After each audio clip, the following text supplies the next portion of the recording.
Good afternoon, ladies and gentlemen. My name is Amanat Ali, and I am Press Counselor at the Permanent Mission of Pakistan. It is my pleasure to welcome you all to this press briefing. Today, we are joined by Mr. Bilawal Bhutto Zardari, who is former Foreign Minister of Pakistan and is leading a multi-party parliamentary delegation to the US. He'll make a brief statement, and then the floor will be open for question and answer.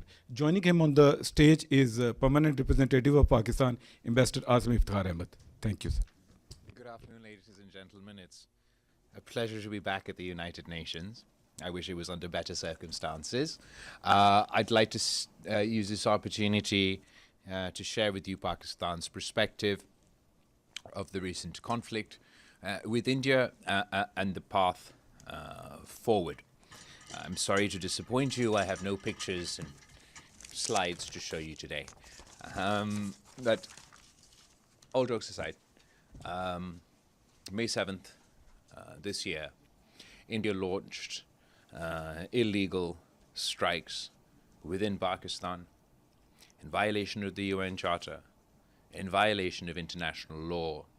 They targeted civilian infrastructure, they targeted religious worship places, they targeted dam, water and energy infrastructure, and innocent civilians, women and children, lost their lives.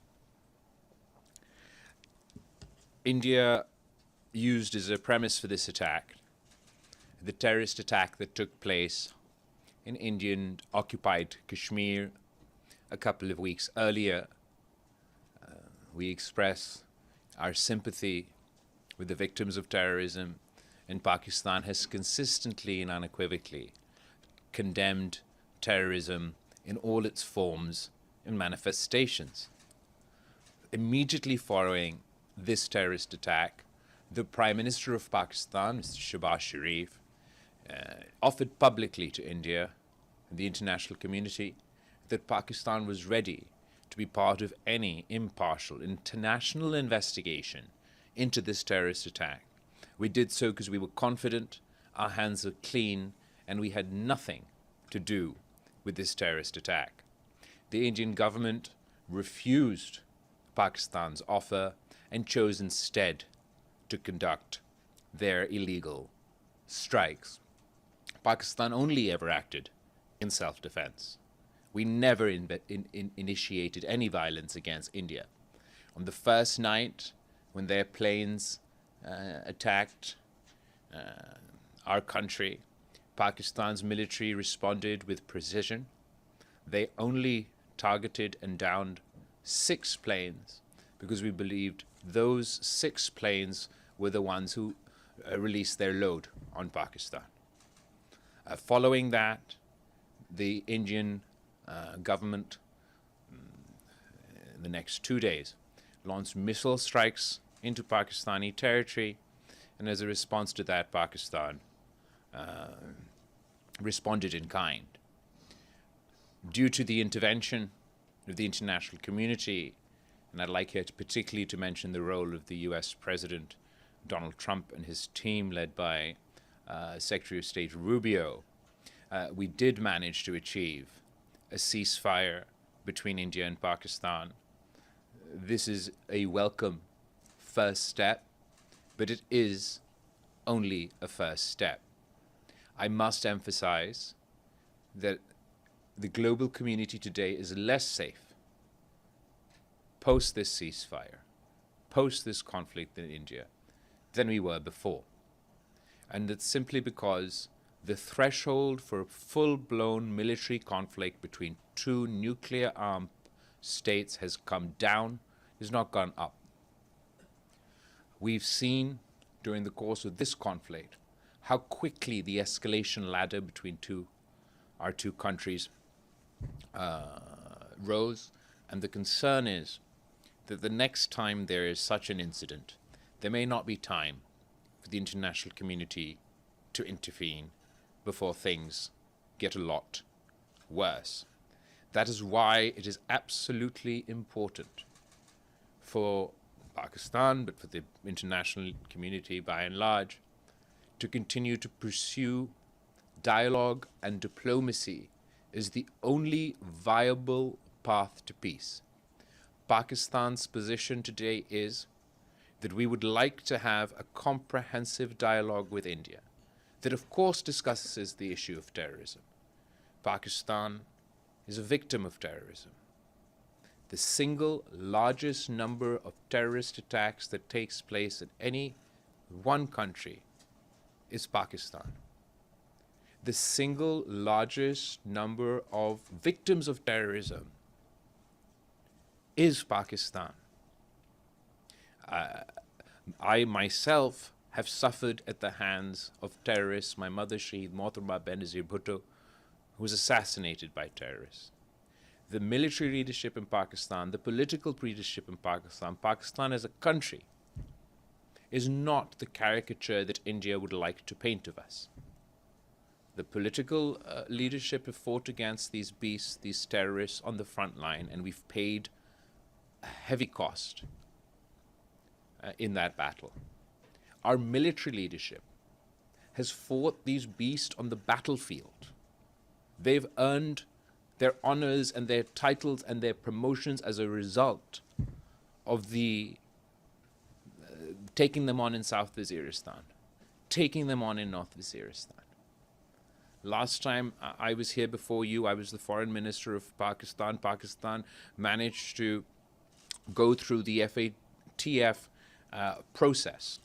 And we had the FATF as an organization endorse that Pakistan has taken the appropriate measures for CT, for combating terror financing. It has become too easy internationally for hegemons, wannabe hegemons, to use the whistle of terrorism to justify illegal actions, to justify violent actions in Muslim countries, Muslim communities. You cannot take on terrorism. You cannot combat terrorism if you're going to use it as a political tool to demonize the Muslims within your own country, a political tool to demonize the Muslims in Indian-occupied Kashmir, and as a political tool to demonize your neighbor. Pakistan would still like to cooperate with India to combat terrorism. We can't leave the fate of 1.5, 1.7 billion people in the hands of non-state actors and terrorists. For them to decide at a whim that two nuclear armed powers will go to war. And this is the new normal or the new abnormal that the Indian government is trying to impose on the region. That if there's a terrorist attack anywhere in India, anywhere in Indian-occupied Kashmir, it means war with Pakistan. And reciprocity would mean that any terrorist attack in Pakistan, particularly given our long list of complaints about Indian involvement in Balochistan and Pakhtunkhwa with the BLA, with the war with India, that is untenable. You can't have no dispute resolution mechanisms between two nuclear armed countries. In addition to a dialogue on terrorism, where hopefully we're able to agree to some sort of mechanism, where if India has any complaints or Pakistan has any complaints, we should be able to bring those complaints to a mutually agreed forum, where we work together to identify the terrorists, to track the terrorists, and deliver justice to the victims of terrorism. To ensure that we cooperate to address this issue, rather than as a knee-jerk reaction go to war. In addition to this, obviously, there's a root cause. And in this case, the root cause of terrorism in Indian-occupied Kashmir is the unresolved agenda of Kashmir before the United Nations Security Council.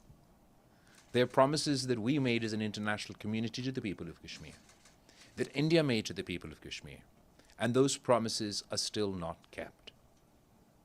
If we're going to continue to ignore this issue and allow that wound to fester, there will forever be a bone of contention between India and Pakistan.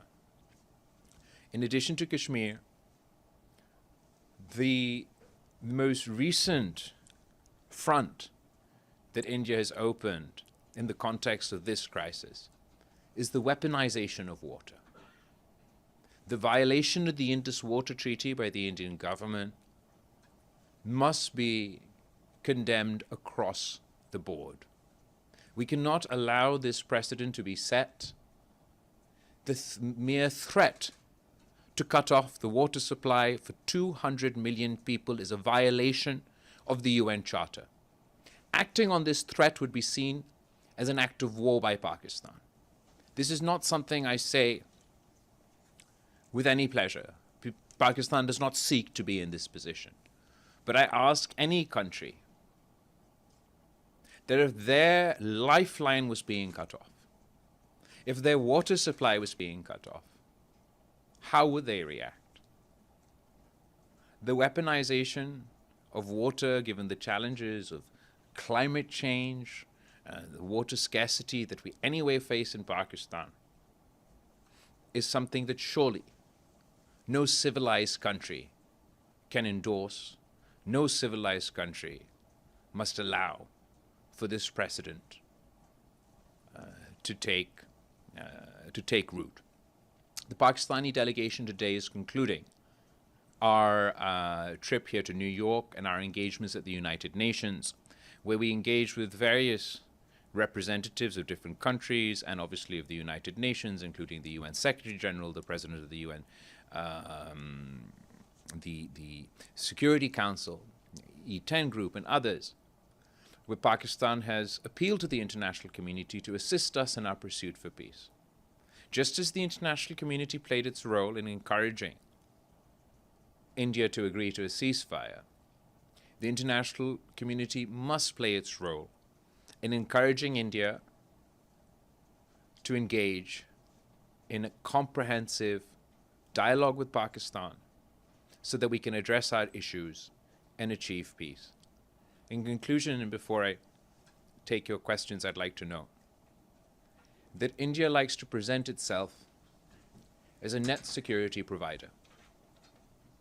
The United States subsidizes the Indian economy, the Indian military, on the basis that it's to be a net security provider.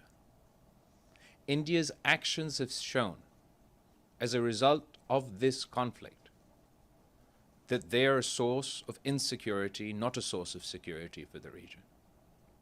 The true net security provider for our region and beyond will be peace between India and Pakistan. The President of the United States has a unique opportunity to deliver on his commitment to peace within the context of India and Pakistan. The United States enjoys good relations with Pakistan and enjoys good relations with India. From tomorrow, we will be starting our engagements in DC, where we'll be engaging with representatives of the United States government, of the United States Parliament, and we will be seeking to encourage the United States and other international players to play their role to facilitate this process.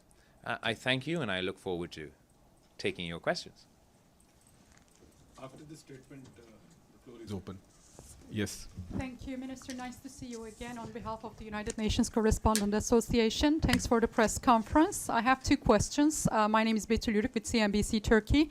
First, a global question maybe. Do you believe current tariff policies under the Trump administration are harming developing nations like Pakistan? And my second question will be more of a bilateral question.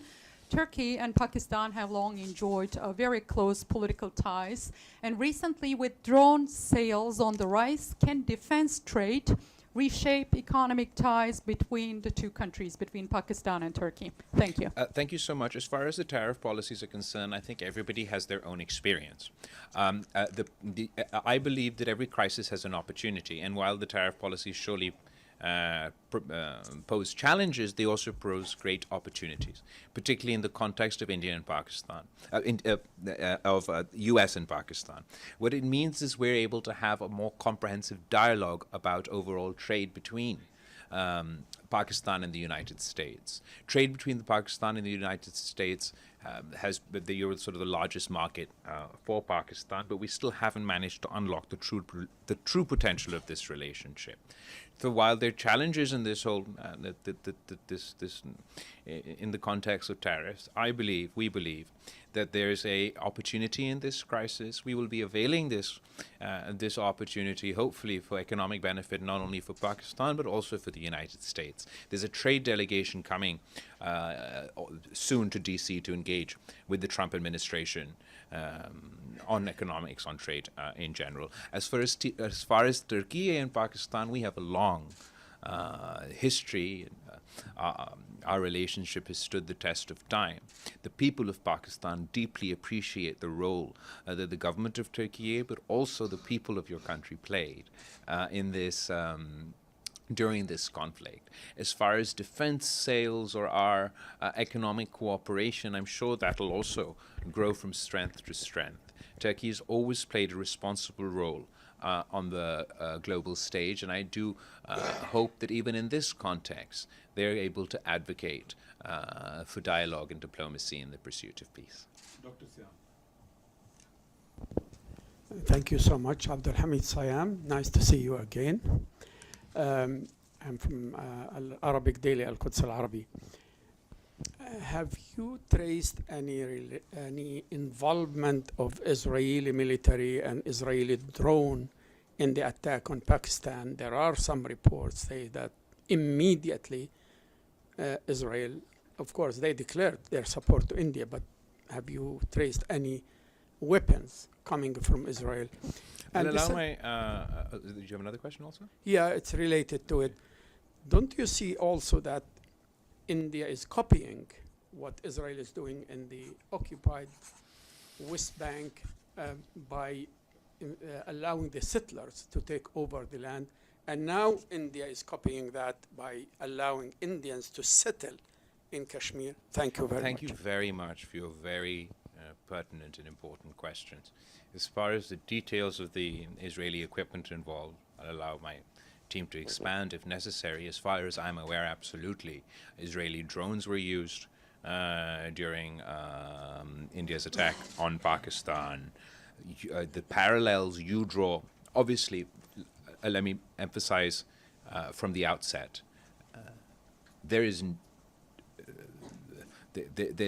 no meaningful comparison that I can make between the plight of the Palestinians and the plight of Pakistan and the plight of Kashmir. What we're seeing in Gaza, what we're seeing in Palestine is uniquely outrageous, inhumane, and condemnable in all shapes, forms, and terms. Having said that,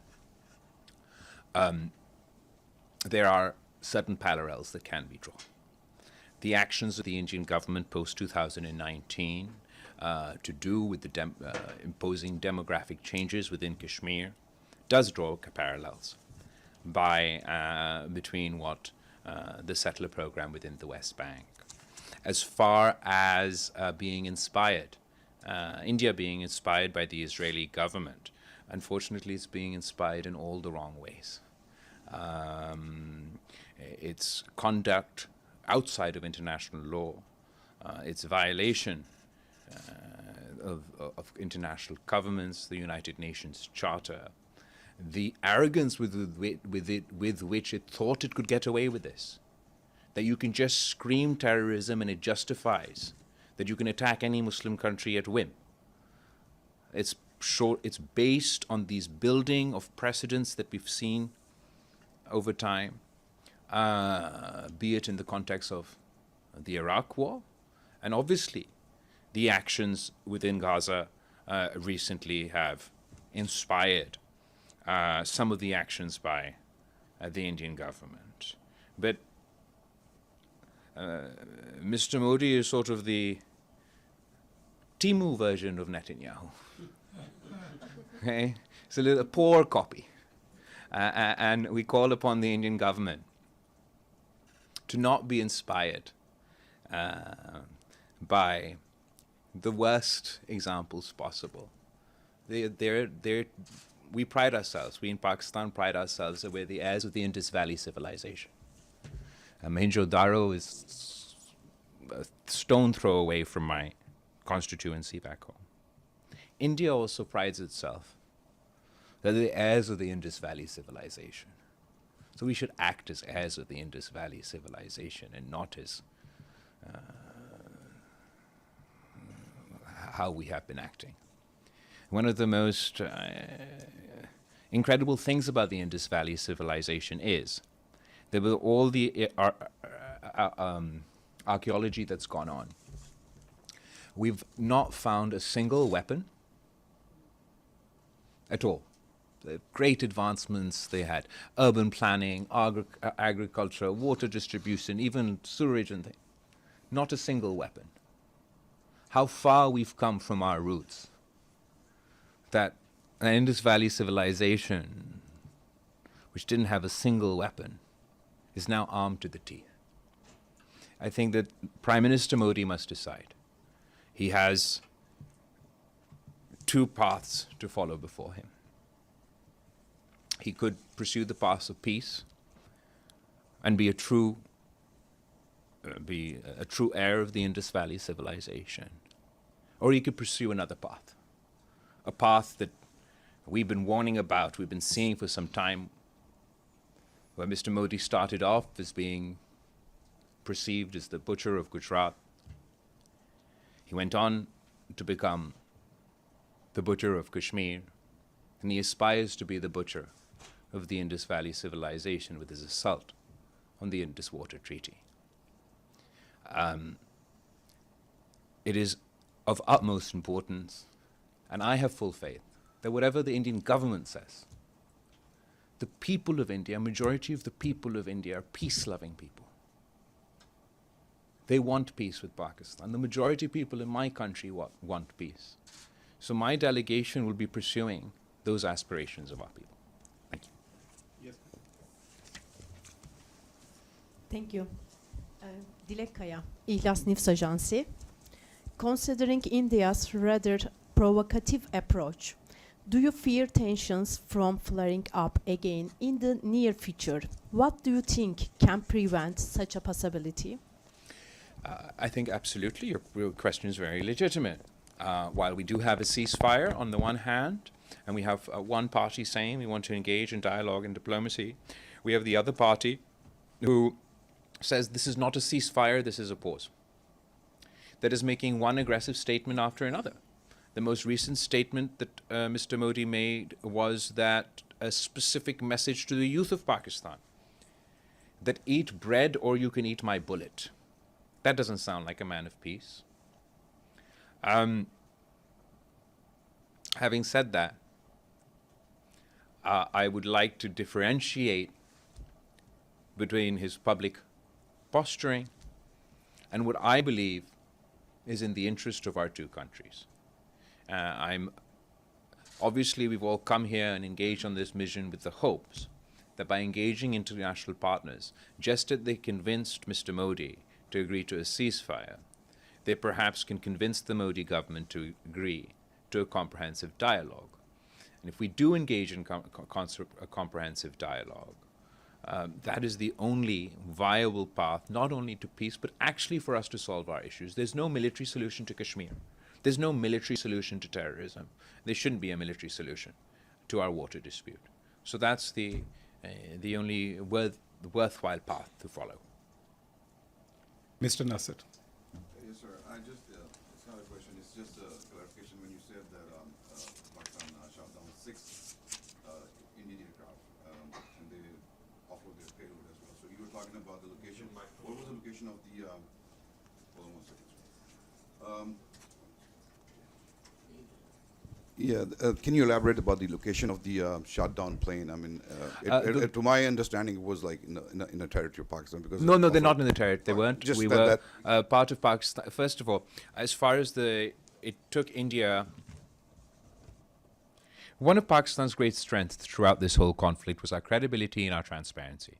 Our transparency with the media and our transparency with our international partners.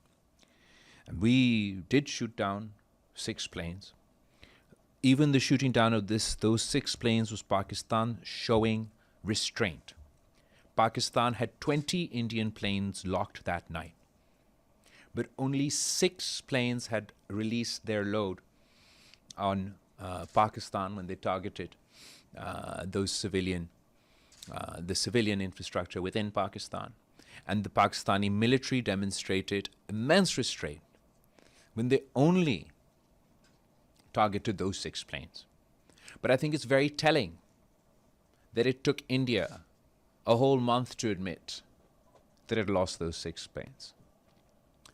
And I think that it goes to show that when one country is telling the truth to its people, the truth to the international community, and the truth to the media, and another country is hiding the truth from its own people, from the international community, and from the media, then it should be obvious to all that who's on the right side of history and who's on the wrong side of history. Ephraim followed by Miazi. Thank you so much. Good to see you, sir. Ephraim Kusaifi from Arab News Daily. In 2019, when India moved to change the status of Kashmir and annex it, you have launched a campaign also against that move. But the sense back then and until now was that the response has been, this issue has been fading more and more from world attention. What makes you think this time that your efforts, that the world is going to listen, actually, that you will convince the world to engage? I think you're absolutely right to point to 2019. And I think something that's significant about that is everything that Pakistan has been warning about India has been proven true. We were saying that they're not interested in international law. We were saying they're increasingly becoming a rogue state. And they've demonstrated by their actions in 2025 that that's exactly what they are.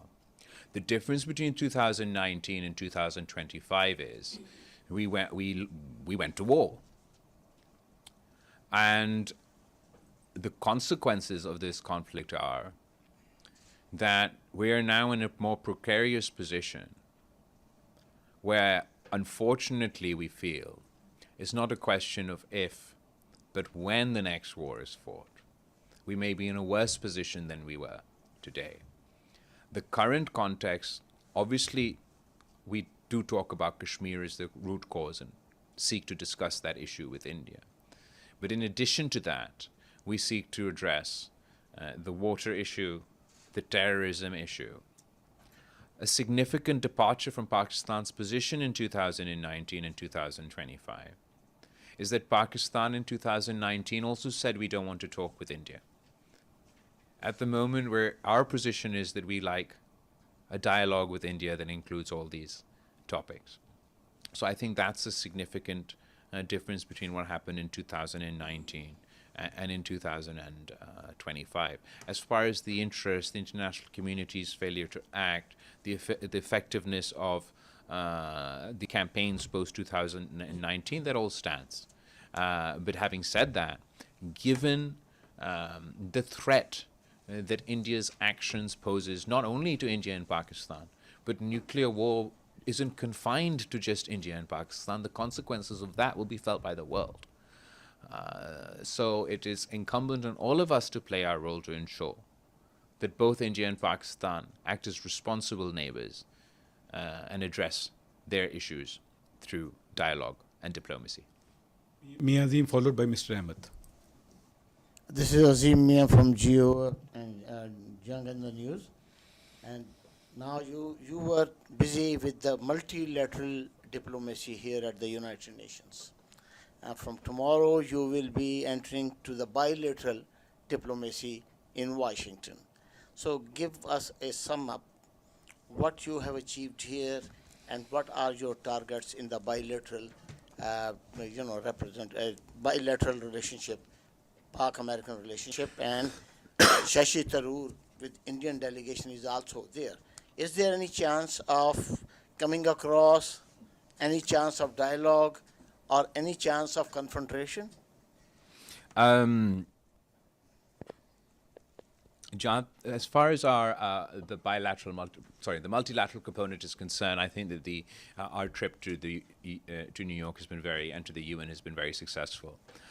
We've engaged with the OIC, we've engaged with the E10, we've engaged, as I said, the UN Secretary General, the President of the Security Council, various permanent representatives of member states, and everybody has been very, very receptive to Pakistan's position on the Indus Water Treaty, to Pakistan's commitment to dialogue and diplomacy in pursuit of peace.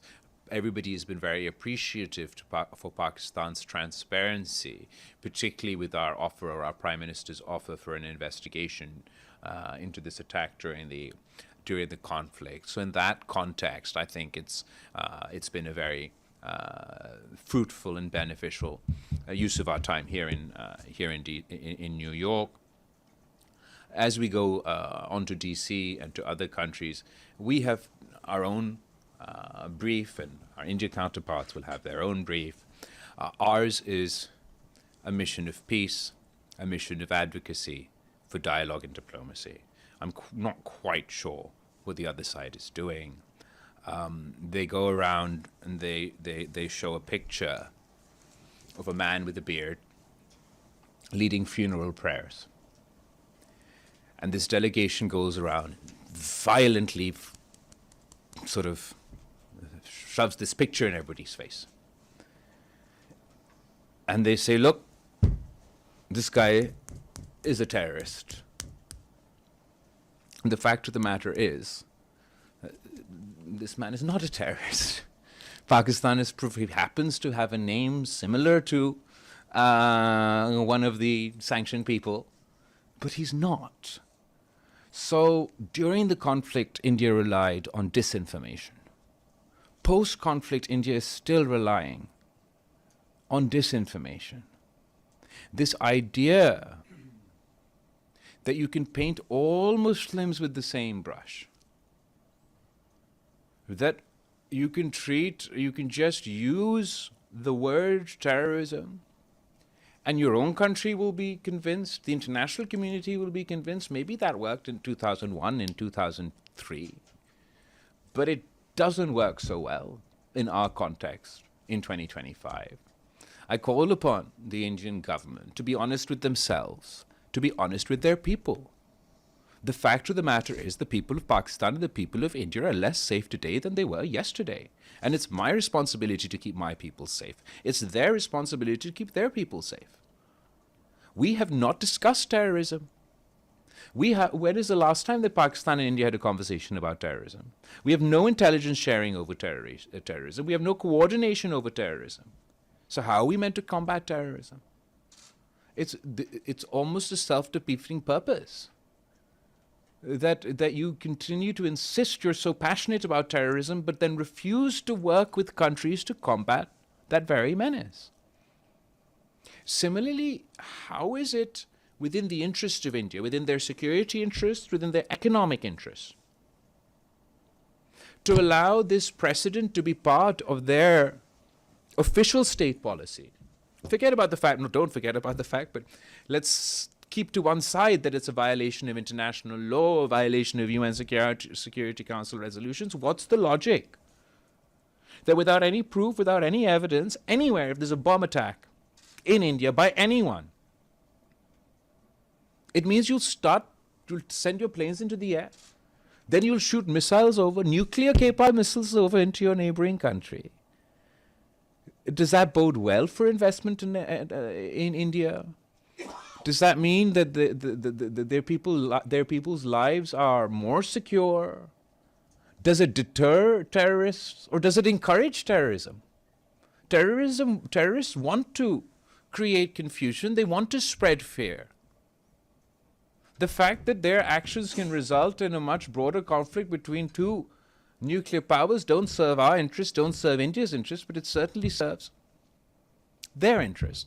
So there's need for deep introspection within India's society, between the Indian government. Their strategy has not been working. They must recognize that not all Pakistanis are terrorists, no matter what their government says to them. And they'll find it far more efficient, far more effective to work with the government of Pakistan, work with the relative institutions with Pakistan to combat the joint threat of terrorism. Mr. Ahmed, followed by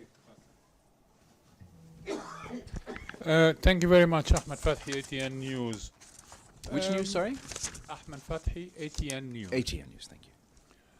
Let me start with a statement you made today saying that the recent terrorist attack in Kashmir is being used as a political tool to demonize Muslims in India. Sir, I have watched the briefings on both sides, and as far as I recall, there were Muslim Indian military officers who were conducting the briefing on the Indian side. Well, as far as the operation is concerned, you're absolutely right. Okay. The other thing, my main question is a follow-up on my colleague Batul about tariffs and trade Okay, can I just answer your demonizing question Okay, first? sure. Terrorism in general is used by India to demonize Muslims within their territory. This, I'm not specifically limiting it to this attack, but the Indian political environment is such that the word terrorist is used as a wolf whistle to either whip up sentiment against Muslim minorities within the Indian mainland, to demonize, to paint all Kashmiris within Kashmir who are opposed to the policies of the Indian government, not as legitimate voices of opposition, not as a form of resistance, but they demonize everyone as terrorists. Surely those who attack civilians are terrorists. But those people who raise their voice for the right to self-determination of their people are not terrorists. The Indian government has not only demonized Muslims within their own country and minorities within their own country.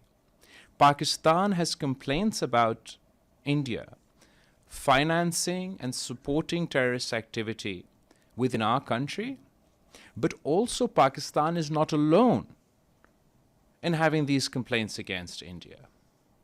For example, India has been targeting Sikh activists across the world. They've done so within Pakistan, where the Indian government has funded defunct terrorist organizations within Pakistan to conduct assassination of Sikh activists within Pakistan. The Indian government has engaged in similar criminal activity in Canada, where they've targeted Sikh activists in Canada. The Indian government has engaged in similar criminal activity here in the United States. The policy of the RSS or the BJP government to the Muslim minority within India is not something new. It's a known fact. What they do within their own country is up to their own system. When they start implying that all Pakistanis are terrorists as a result of the fact as a result of the actions of a few terrorists, I believe that's demonizing an entire population. Thank you. Let me move to the trade and bilateral with the U.S. since you're going and your delegation are heading to Washington, D.C. and I'm assuming you're going to have meetings in Congress and House and Senate, as well as the think tanks.